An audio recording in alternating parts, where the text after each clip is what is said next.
cái hà bự phô xin cái hà bự phô boni ti rồi mà lại phải mi bông so so mỗi song ta cứ so mỗi sai rồi hơi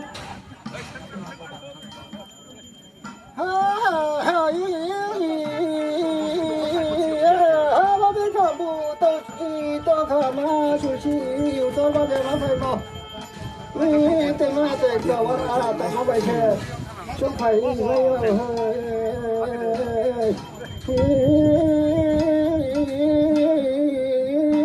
tên nó tên tôi à tại nó vậy rồi chúng phải bao giờ rồi chúng phải để cho nó đông tốt phải đi à sao con nó không là tổ nhà thôi từ nó đã tổ sản nó vậy thì không phải đi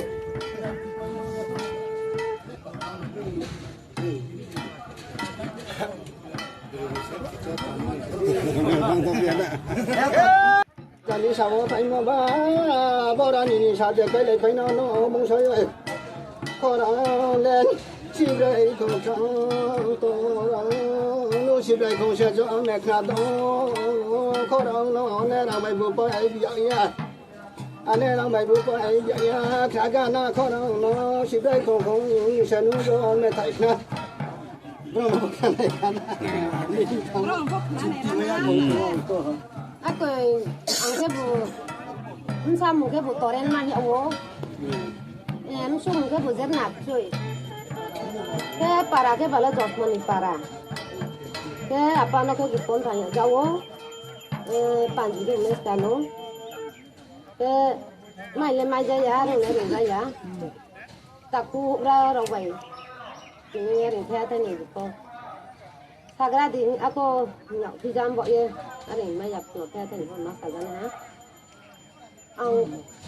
promo vậy để làm một ra cái nó không mặc lại ra đi tập pro anh mua cái không bao rồi bạn gì cái nesta còn đi à lại ta cứ sao mới tàu này đâu hare nói nó đến thế cho mua bài hơi ta cứ sợ bị sổ hơi hơi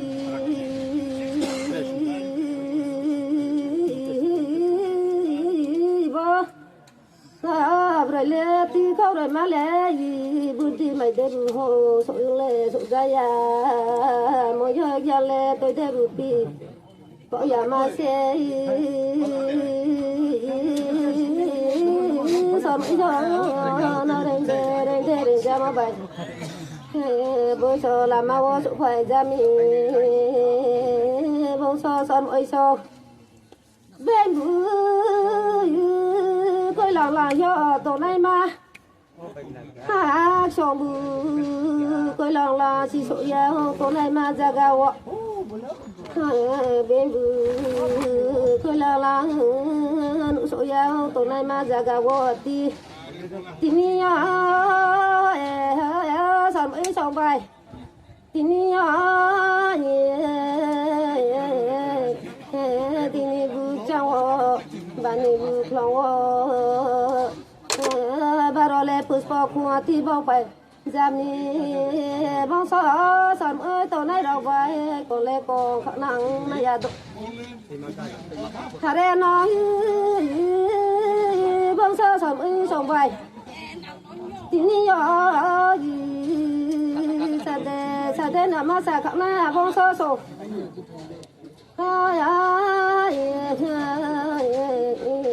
con nó bự nhỏ sổ dây nó bự ba khổ dây tôi xa đê thì tôi xa lại ra kê môi ơi nó ra cái bọn nó lại phải ra mi xì ra cái bự xì lại ra mi mà na sao na jawo pa sao na jawo ko đi bay tham bu tin đèn khăm kuya bay tin na bi mo bay có bay tham bu tin sẽ gì khăm bao sao nó thơ son mũi so tắc lây mà lại để khali po bờ đây mà lại bẹ na bao sao son mũi so còn khi lệ hơi ra cái ra ra bên nào tóc theo nhưng mà tóc theo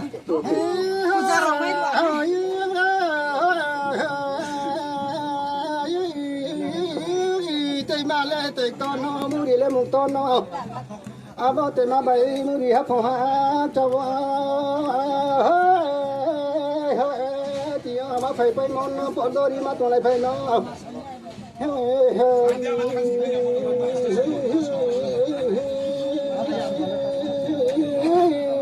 hôm nào phải có chỉ tụng nó chú nó số có bùa tăng nó cho cho đình ra sắc cả sẽ cho thông ra phong xin cho đình ra tông phim ăn đấy hắn bảo nó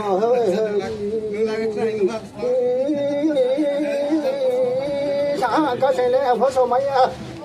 cho đây cho lại này mai hình khẩu nước bùi đi non đi nhà bố tên mà non đi nè chỉ nên là tên mà bài bố đi ra phòng học trà tôi lấy tôi cho món nó tôi bảo thầy sao đây có đi rồi sao thằng nó tôi bảo thầy sao đây có được mà nó đúng phải tôi bài ra ra bà hơi sao thằng này tôi còn nó bài để ra ra nó ăn mà nghe nó hơi mà bu tao áp sát bu chữ ya u lo ha ku tay cái đeo phong tôi lấy tôi cho mà nó hơi hát cho nhìn thấy cái giá trị nó rồi cái thiên gia cả làm phép tôi lấy tôi cho mà nó hơi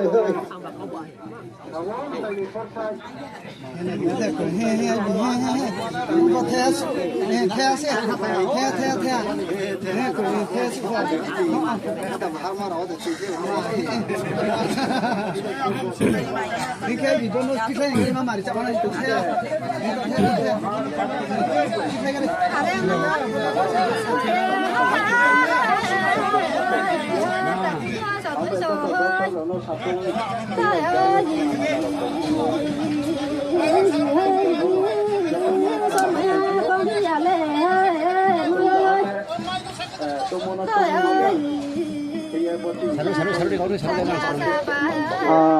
cameraman do orang foto tu mereka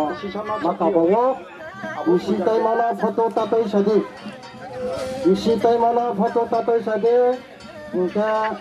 youtuber anava kamu mengaruh isi tay mana kamera kriya mana tingkat tanah kau isi tay mana foto tapai sadi video foto kita video foto tadi isi tay mana video foto tadi foto tapai sadi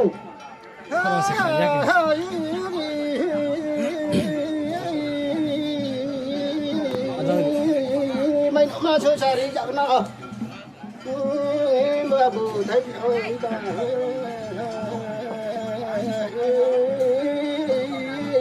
mày nó mà chơi xài đi chợ nào mà bù thấy ra hiện hơi nó ya nó thế cô là hiện hơi mua thay à cái gì cả mà là gì hơi anh ơi là bao phô thì còn là đi phong nó thôi mà mình sẽ đi sao thì là bác sĩ công nó ông phó đúng thay ca mày thay ca bảy cùng dân gia đình suy tổng đi sao ban trong xe mà suy là như cái đấy có buổi nó nương xả bao có lẽ có buổi nó ta khu sòn bị sai ơi